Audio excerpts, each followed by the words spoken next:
number 23-03474. State of Tennessee, Shelby County, Criminal Court for Shelby County, September term 2023. Count 1, the grand jurors of the state of Tennessee duly selected, panel, sworn, and charged to inquire for the body of the county of Shelby, Tennessee. Upon their oath, present that Stevon Jones, Courtney J. Parham, on October 5th, 2022, in Shelby County, Tennessee. And before the finding of this indictment, knowingly did kill Gershun Freeman in violation of TCA, Tennessee Code Annotated, 39-13-210, against the peace and dignity of the state of Tennessee. Count 2, the grand jurors of the state of Tennessee duly selected and paneled, sworn, and charged to inquire for the body of the county of Shelby, Tennessee. Upon their oath, present that Anthony Howell, Chelsea B. Duckett, Ebony N. Davis, Damian S. Cooper Jr., Mariko Donwell, Elliot Charles Edward Gatewood Jr., Jeffrey A. Gibson, on October 5th, 2022. In Shelby County, Tennessee, and before the finding of this indictment, did intentionally and knowingly cause bodily injury to Gershun Freeman by the use or display of a deadly weapon and the aggravated assault. A crime of force or violence was committed while acting in concert with 2 or more other persons in violation of Tennessee Code Annotated 39-13-102 and Tennessee Code Annotated 39-12-302 against the peace and dignity of the state of Tennessee. Count 3, the grand jurors of the state of Tennessee duly selected and paneled, sworn, and charged to inquire for the body of the county of Shelby, Tennessee. Upon their oath, present that Stevon Jones and Courtney Parham. On October 5th, 2022, in Shelby County, Tennessee, and before the finding of this indictment, intentionally or knowingly did cause bodily injury to Gershun Freeman, which resulted in the death of Gershun Freeman in violation of TCA 39-13-102 against the peace and dignity of the state of Tennessee. Count 4, the grand jurors of the state of Tennessee duly selected and paneled, sworn, and charged to inquire for the body of the county of Shelby. Upon their oath, present that Stevon Jones. On October 5th, 2022, in Shelby County, Tennessee, and before the finding of this indictment, did intentionally, knowingly, or recklessly cause bodily injury to Gershun Freeman in violation of Tennessee Code Annotated 39-13-101 against the peace and dignity of the state of Tennessee. Signed, Glenn Funk, District Attorney General Pro Tem, 30th Judicial District, and endorsed a true bill by the foreperson of the grand jury with the date of the indictment being returned September 19th, 2023. All right. And ladies and gentlemen, although count 2 is read to you, you will not be considering count 2 in this trial. There's 7 other defendants. How does Mr. Jones plead to this indictment? Counts 1, Not guilty, Your Honor. 3, and 4. All right. And Mr. Parham?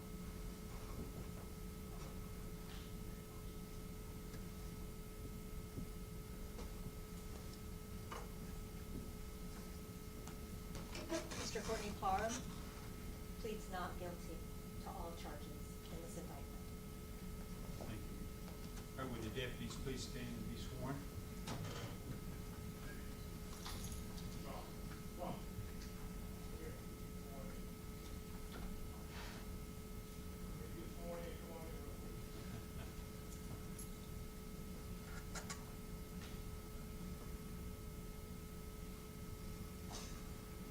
All right, will you all raise your right hands, please? You solemnly swear or affirm that you'll take charge of this jury, keep them separate and apart from all persons, not allow them to communicate in any manner with anyone or anyone with them, and that you will, and this concerns the matters on trial, nor with you, nor you with them, and that you will deliver them safely into court, so help you God. All right. We will have other deputies that we will swear in that will be around you, driving the van and things like that, and I'll place them under oath in front of you. At this point, ladies and gentlemen, we're going to have opening statements. As I've told you before, an opening statement is not evidence in the case. The state and the defense may put on, they may show you exhibits. I think the state's going to show you a video, and the video has certain words on it and things like that that have been placed there. It's not evidence, though, unless in the trial they call witnesses and those things are introduced as evidence and those things are explained. So you need to understand that this opening statement for either side, if they're all 3 sides actually, if they choose to make an opening statement, It's to let you know the proof that you're going to see in the future, and if you don't see that in the proof, then you should disregard it. But this is to let you know and have that big picture about the trial, so that as proof comes in, you'll be able to place it accordingly. So with that, admonition, State, you may make your statement. Thank you, Judge.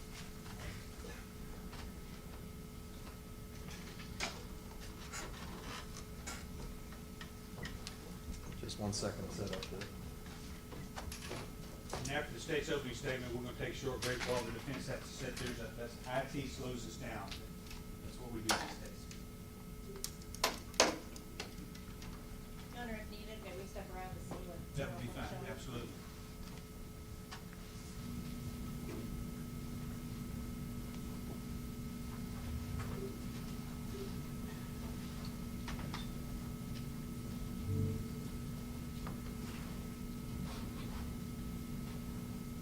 You good?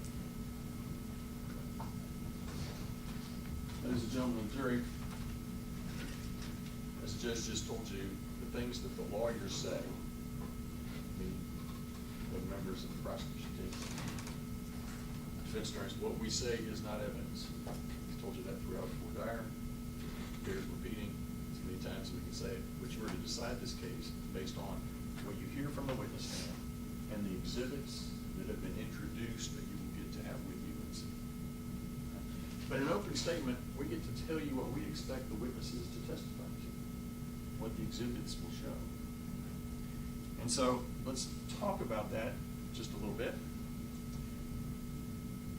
Our first witness will be Commander Green with the Shelby County Sheriff's Office. He's going to talk very briefly a little bit about civics, things that you might not know, but just to make sure you understand kind of what people's roles are. And the Shelby County Sheriff's Office has a number of different departments in it. They have a department that serves civil process, subpoenas, and lawsuits. They have a law enforcement component, just like the police department, people out on patrol. They do court security. You've already met some of these folks. And they also run the jail. And in the jail, they have people who are detained before they get to have their trial, and they get to also have folks that are serving misdemeanor sentences. That's the jail. That's who's in the Shelby County Jail, or those two populations. Now, when we're talking about jailers, all right, Commander Green is going to tell you that the Shelby County Sheriff's Office boldly says who they are. And one of the things that's important about who the Shelby County Sheriffs are, what their charge is, what their mission statement includes, to maintain a safe and secure jail. A safe and secure jail. And that they understand that it must be done with honor and integrity, conducting themselves to the highest ethical standards to maintain public trust or public confidence. Now, the other part that you're going to hear from Commander Green is a use of force policy. And I'm going to highlight several portions of that use of force policy in the opening statement, but you're going to get through Commander Green the entire policy. You'll get copies of it. It's going to be introduced to you. So I'm going to talk about just 2 or 3, because opening statement, I'm trying to share with you what I think are the most important parts that you're going to hear. But part of this, subsection M, restraints and restrictions, restraints on an inmate must never be used for punishment, or must never be intentionally applied in a manner that will cause unnecessary pain, or applied continuously for an unreasonable length of time. Restraints must never be allowed to create a substantial risk of a serious medical problem. That's in their use of policy. The Shelby County Sheriff's Office trains their deputies, their jailers. Here's a section from the use of force policy, section N. Inmates may not be placed face down in a prone position. It's a little redundant. Face down is a prone position. Prone position means you're face down. Face down in a prone position while in restraints because of the possibility that they may be unable to breathe properly and asphyxiate. And just in case anybody who is subject to the use of force policy does not understand the term asphyxiate, parentheses, deprive a person of oxygen, usually leading to unconsciousness or death, close parentheses. If an inmate must be placed face down in a prone position, he or she must be observed continuously by security staff. How about this? You know it's important if they're going to say it more than once, they say it twice. Employees must exercise great caution when placing their body weight on an inmate in the face down position and must ensure that the inmate is able to breathe effectively. Very important. Once staff has gained control and the inmate is compliant, this position must be changed as soon as possible. Get out of the prone position. Get off their back. Change the position so they can breathe. Subsection E of 806.10, use of force policy. In the situations where physical force must be used, employees are specifically prohibited from punching or kicking an inmate into submission unless there are no reasonable alternatives. Don't punch, don't kick. And now it's so important we're going to say it a third time. 806.10. In situations where physical force must be used, employees are to exercise extreme caution when placing their body weight on an inmate, especially when holding them in the prone position, parentheses, lying face down, close parentheses. Officers must be aware of the possibility that the inmate may be unable to breathe properly, which may cause asphyxiation. It's there. Use of force.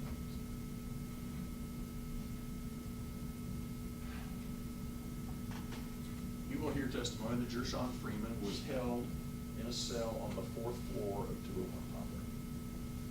It was an area where people might be placed if they were having mental health issues. And there's surveillance video from the Shelby County Sheriff's Office that captures what happened on the 4th floor immediately preceding the murder of Gershun Freeman.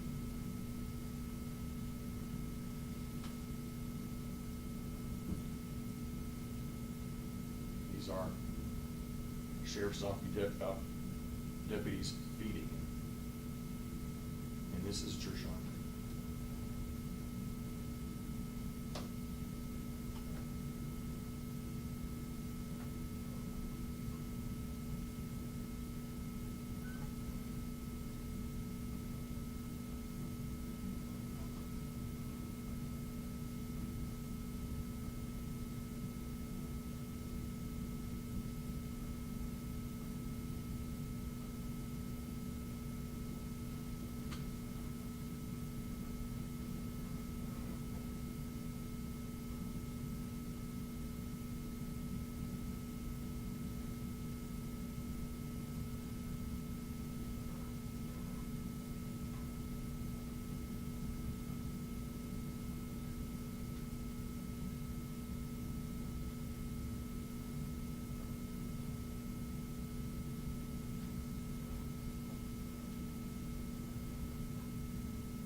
Testimony that a number of officers sprayed what's called OC spray, which is like a pepper spray. And that was causing everybody on this 4th floor to have some difficulty. You may have seen folks covering their faces up. We'll call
gonna show you that here in the next few seconds, Mr. Freeman wanders out and then takes the escalator and walks 7 steps up the escalator to the 5th floor.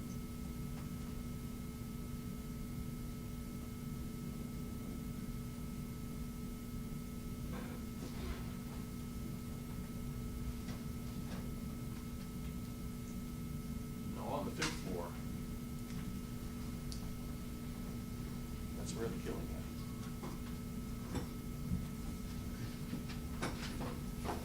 We've shown these. I don't want to put them up.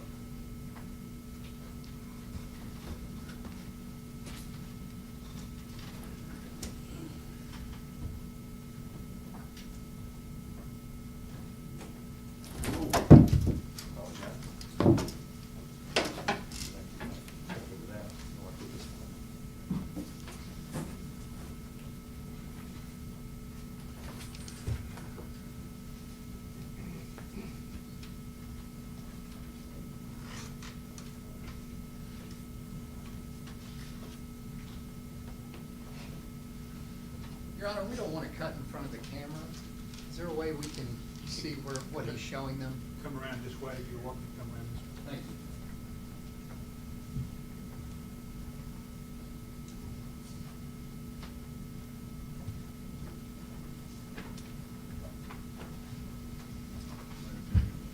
Thank you. Thank you.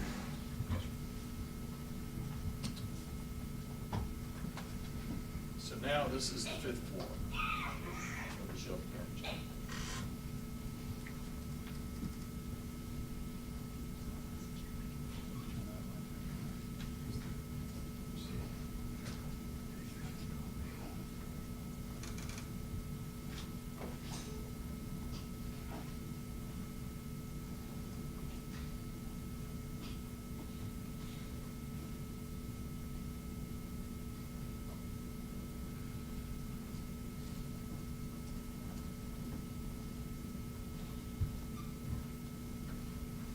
They now have it face down, and they get the first round.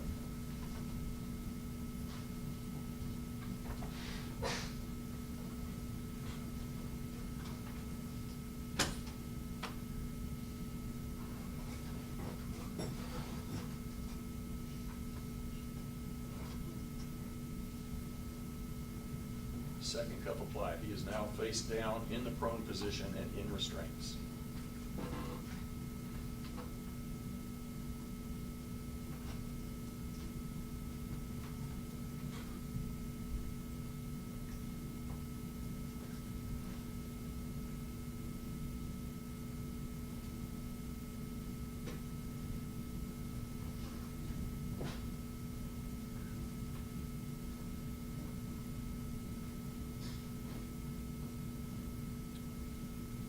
Position should be changed as soon as possible.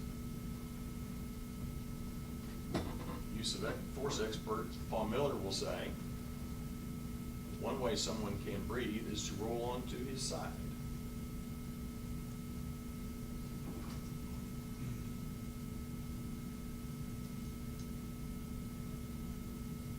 But instead, Mr. Parham and Mr. Jones make sure he's going to be completely prone and not allowed to roll onto his side.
drop his leg, drop Mr. Freeman's legs.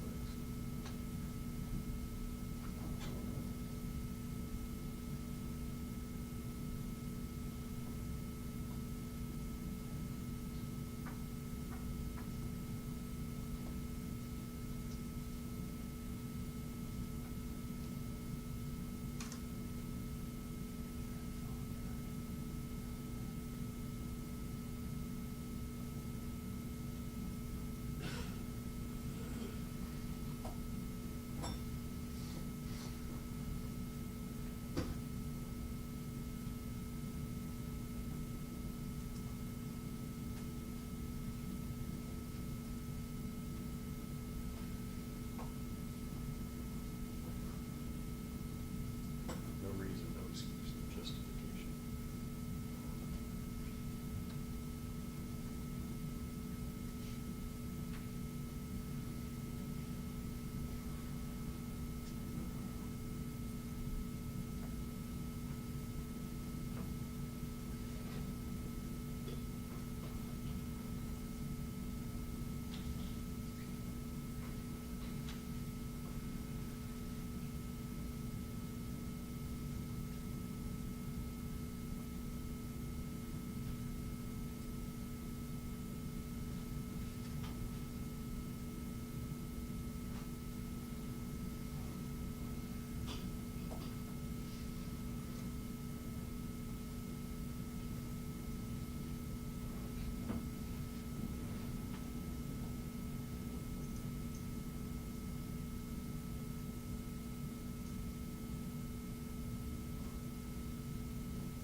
You'll hear from witnesses, particularly Commander Green. He's been trained in CPR. If you cause someone to pass away, the first thing you're supposed to do, try to save them.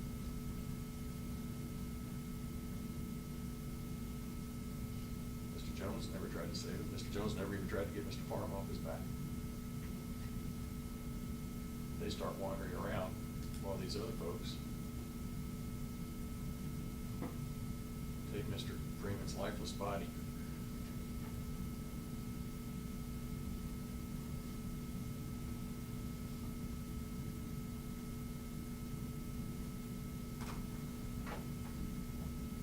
And nobody is attempted to revive Mr. Freeman.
tried to check for pulse, but because of the OC spray in the air, she couldn't do it, so she walked off, and that's when Nurse Vasty Willis walked up and checked for the pulse.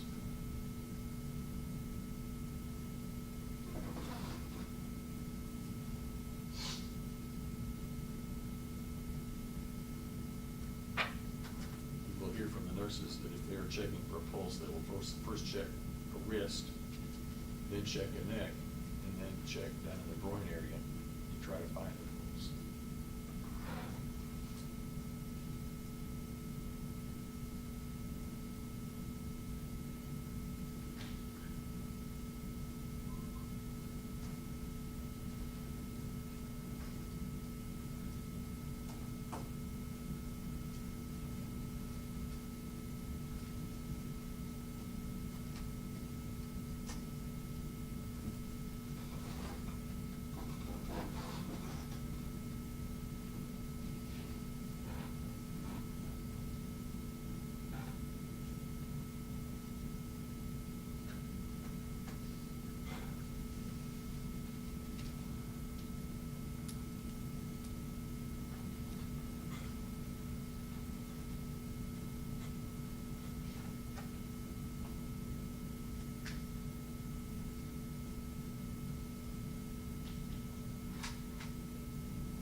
Testimony about a defibrillator, an automated external defibrillator.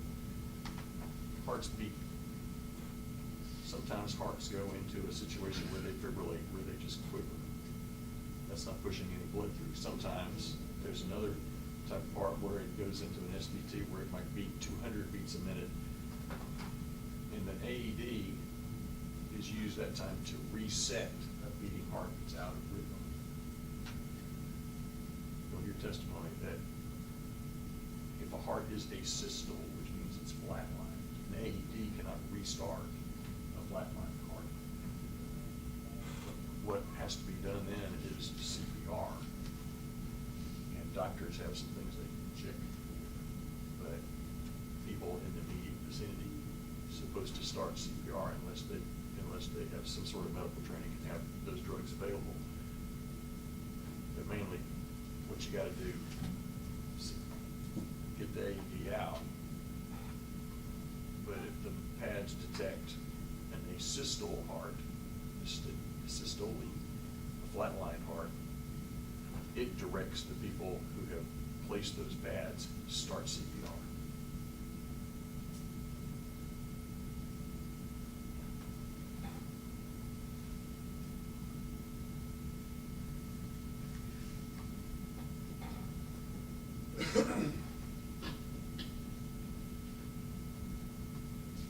Start CPR, the first thing you gotta do, if you're gonna start an AED, the first thing you gotta do is get metal off of everybody. So I think we'll see, we haven't already seen it. The jailers remove the leg restraints. That might be what we're seeing right now.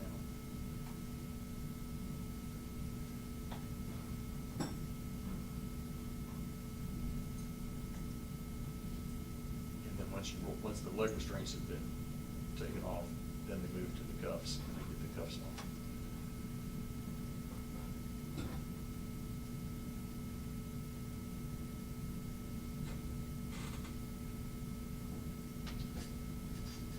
The machine directs the nurses to start CPR. That's when somebody in the sheriff's office finally starts CPR.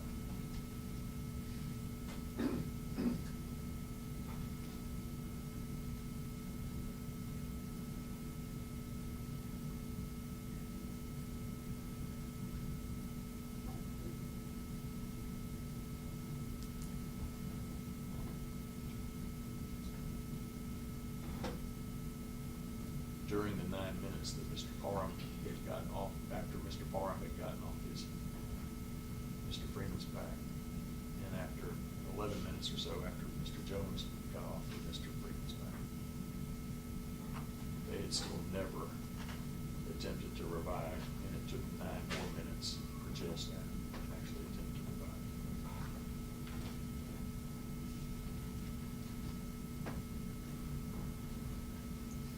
You will see the entire video, which lasts about an hour.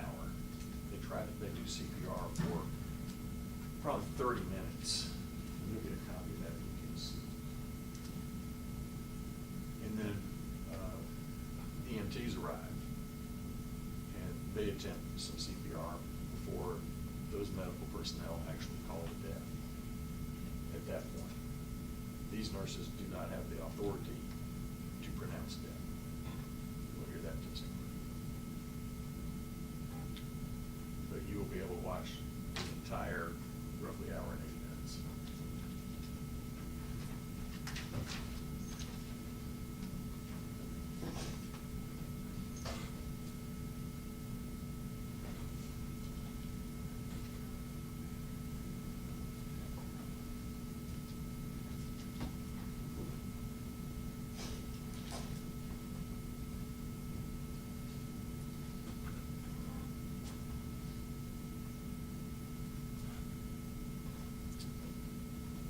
Now, Dr. Marco Ross is the county medical examiner,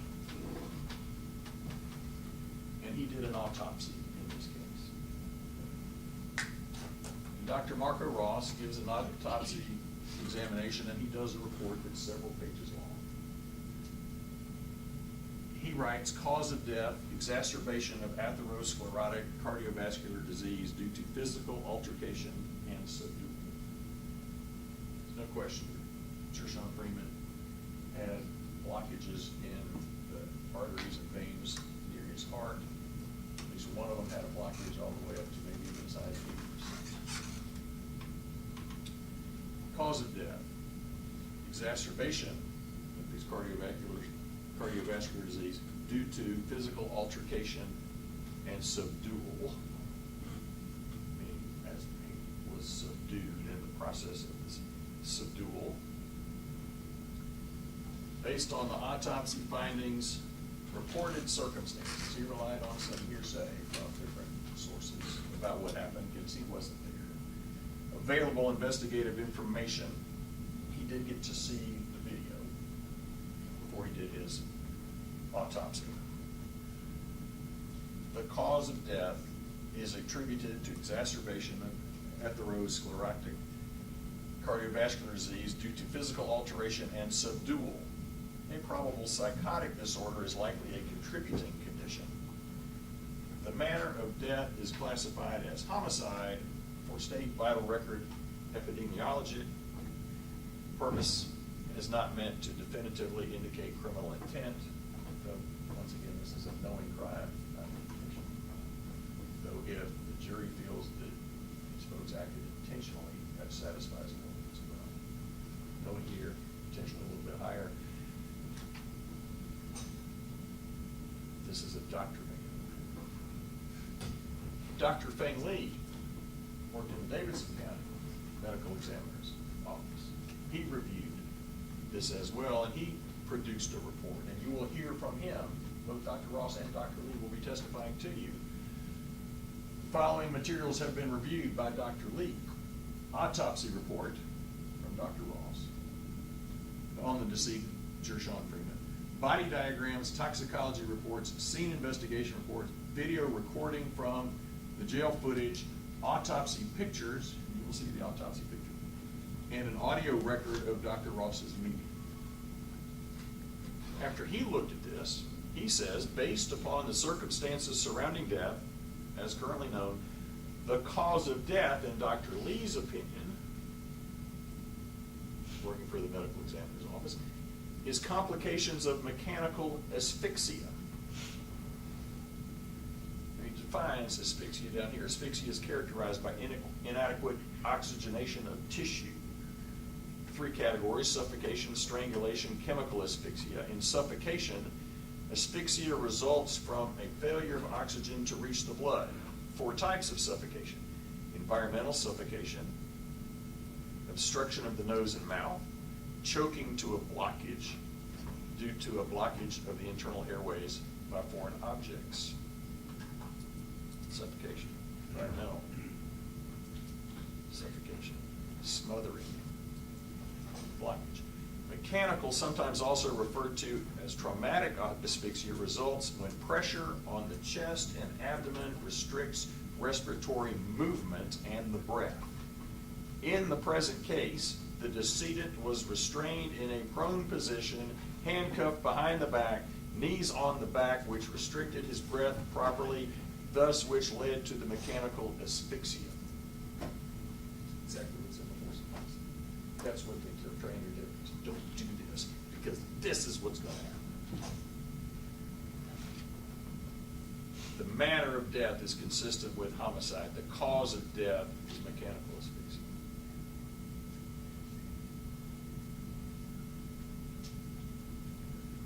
Judge will tell you the elements of second-degree murder. We've already covered them. They unlawfully killed the victim. The defendants acted knowingly. Knowingly means that a person acted with an awareness that his conduct is reasonably certain to cause the death of the alleged victim. May be unable to breathe properly and asphyxiate, usually leading to unconsciousness or death. Must exercise great caution. Change the position. Proof that's going to be introduced supporting second-degree murder, the element 1, that it caused the death, that he was dead because of their actions. Right. Well, the video shows that Gershun Freeman was alive when these 2 men got on his back. He was alive.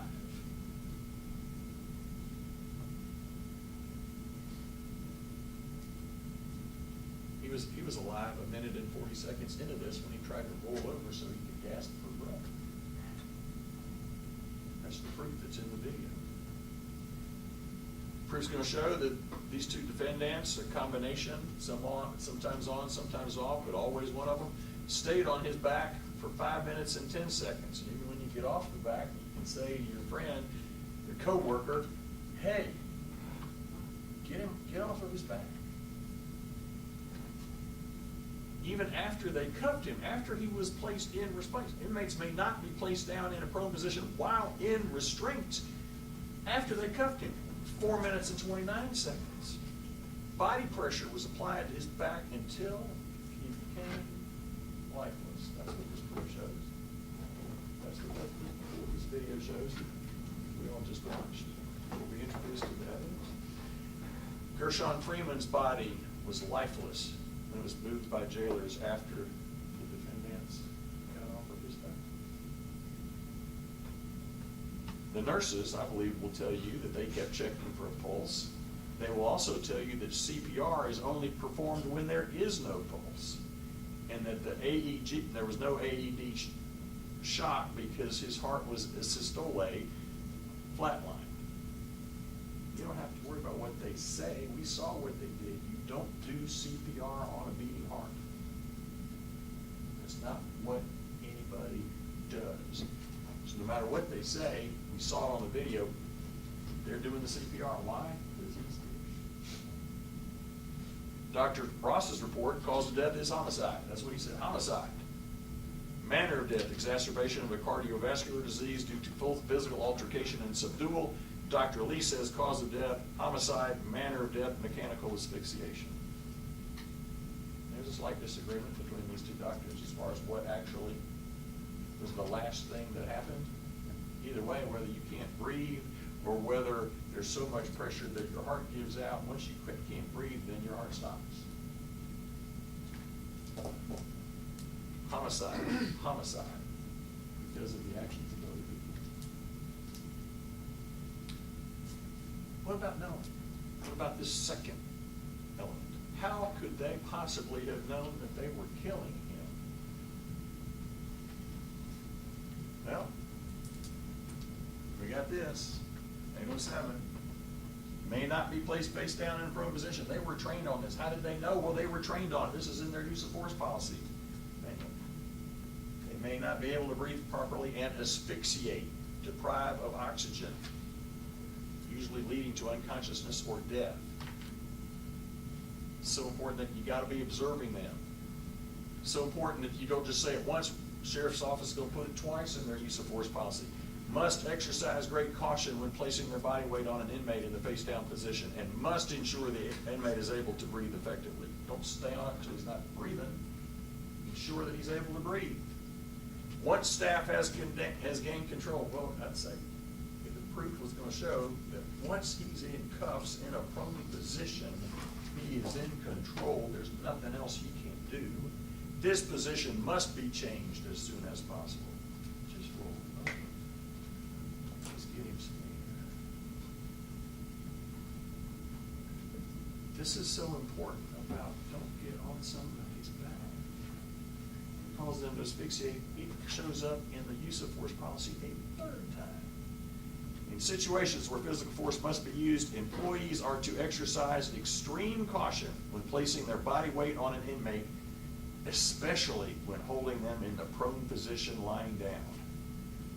Officers must be aware of the possibility that the inmate may be unable to breathe properly, which may cause asphyxiation. Did they know it? They've been told not to do it. They've been told that if they did it, they could kill somebody. And then they're on top of him as he dies. And don't get off of him. He's dead.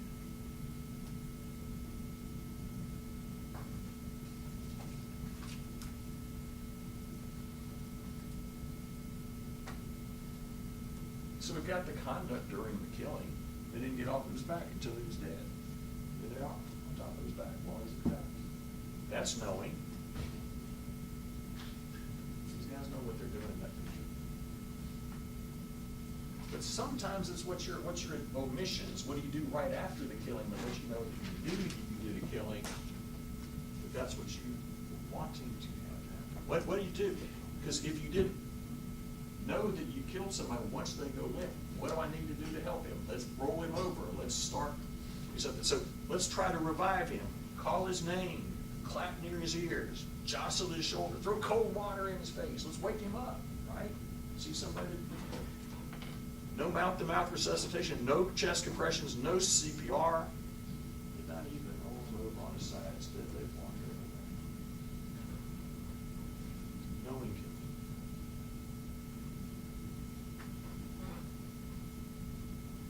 Been unlawful to kill the victim. Done in second. Bruce going to show you when he got up onto the 5th floor and when he'd been taken down to the ground and placed into a prone position. Gershun Freeman was completely vulnerable. He was completely helpless. He was alone, outnumbered. He'd been beaten, he'd been sprayed. He was prone, in the prone position on a cold, hard jail floor. He had handcuffs placed behind his back. And he was not even allowed by these two men to roll over on his side to where he could gasp for breath. What did these two men, Mr. Jones and Mr. Parham, do? They sat on his back. Mr. Jones, Mr. Parham put his knee on his back, right above his lungs. These are big, strong. In that moment, those two men were all powerful. They had all the power. Gershun Freeman had he was full of blood. And they stayed in that position until he died. And once he was dead, what did they do afterwards that let us know that they were acting knowingly? They didn't lift a finger. Their body language and their actions and their inactions let you know killed him. No justification. No excuse. Just cruelty. It was the second-degree murder of Gershun. That's what the prisoners. Thank you, sir. All right, ladies and gentlemen, we're gonna have to check some IC things and change some stuff, so I'm gonna ask y'all to go back to the jury room, and we'll bring you back when that gets set up. Do not, even though you've heard opening statements, you cannot discuss, you talk about everything else, not the case. I have jurors tell me the hardest thing we have is we hear some proof and we go back there and we can't talk about it. But you cannot discuss the case with yourselves or anybody else. We'll see you back in a few minutes, okay? Leave your clipboards in your chairs, please.